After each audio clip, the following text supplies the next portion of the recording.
Bonjour, je suis Alain Guiraudy et je présentais hier soir Miséricorde à Cannes Première.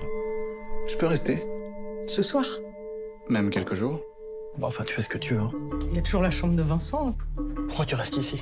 Tu l'aimes bien, ma mère? C'est l'histoire de Jérémy qui revient une dizaine d'années plus tard dans un village où il a fait son apprentissage. Il revient enterrer son patron boulanger qui lui a appris le métier et il retrouve donc sa femme, à son ancien patron, et surtout son fils avec qui il était très, très ami quand ils étaient ados et jeunes. Ces retrouvailles se passent pas très bien. C'est les apéros conviviaux qui se transforment en interrogatoires. Ça aussi, je pense que c'était très intéressant, assez jubilatoire aussi pour moi. C'est aussi le personnage qui est toujours en train d'inventer des histoires et qui est obligé de trouver toujours une nouvelle histoire parce qu'on lui a un peu invalidé l'histoire précédente, parce qu'il y avait quelque chose qui tenait pas trop la route dans son histoire précédente. Il y a un côté mille et une nuits, le mec un peu condamné à toujours trouver une histoire nouvelle à raconter qui en plus tienne la route par rapport à ce qu'il avait raconté la veille. Il y a ça, et puis non mais même tous les problèmes, toutes les questions quand même morales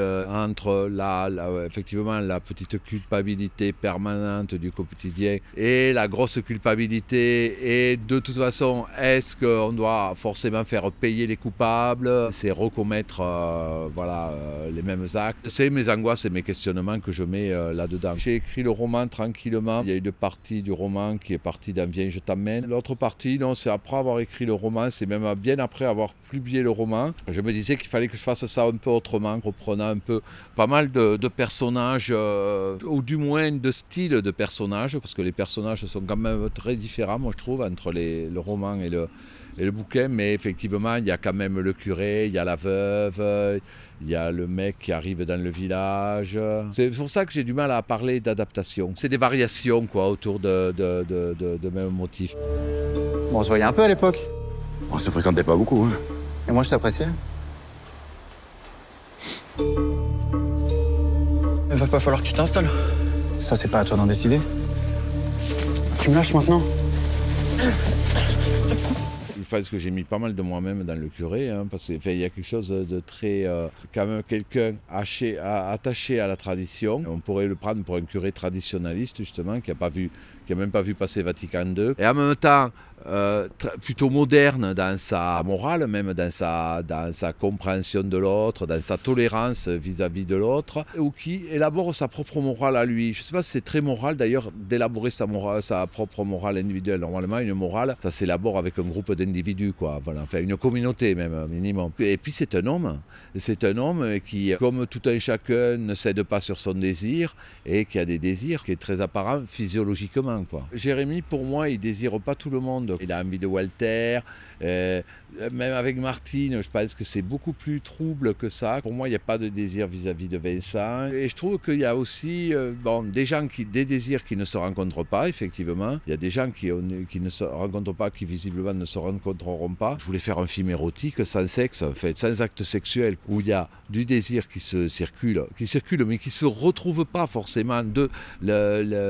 Un tel qui désire un tel n'est pas désiré par tel autre, et finalement, donc le désir ne va pas retrouver son accomplissement dans le sexe, mais ça fait quand même un film érotique, je trouve, un film érotique et sensuel, parce que j'étais passé un peu à autre chose. Avec l'âge, ça se transforme, tout ça. Et en fait, je me rends compte que je faisais ça déjà avec Ce vieux rêve qui bouge, qui était un film quand même très, à forte teneur érotique, et en même temps, sans qu'il y ait d'acte sexuel à l'arrivée.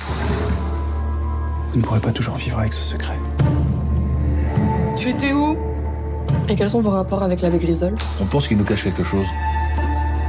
Moi, c'est vrai que je cherche quand même des figures, des gens... déjà, j'aime bien les comédiens qui jouent simplement, mais j'aime bien les gens qui se trimballent déjà aussi une personnalité, une singularité, une façon d'être un peu forte aussi. J'aime bien les gens qui sont aussi un peu complexes. Et après, l'idée, c'est de mettre la bonne personne dans le bon rôle. Ils sont tous issus du casting, à part Catherine Fro que je connaissais. Puis Catherine Fro, je pense que là, c'est vraiment la femme enfant que je cherchais. C'était aussi pour sa candeur que j'avais envie qu'elle vienne faire le film. Jean-Baptiste, ouais, moi je savais pas qu'il était réalisateur, qu'il fait Chien de la casse. Moi je le connaissais pas du tout. Il est arrivé à complètement anonyme. Et Jacques Develay aussi, quand même, qui fait le curé aussi. Pareil, je le connaissais pas. Et pareil, c'est bon, quelqu'un qui m'a vraiment tapé dans l'œil. Je trouve qu'il a une vraie tête de curé. Il y a la raideur ou la rigueur et la malice. Voilà, je pense que ça aussi, ça m'a beaucoup plu chez lui, quoi.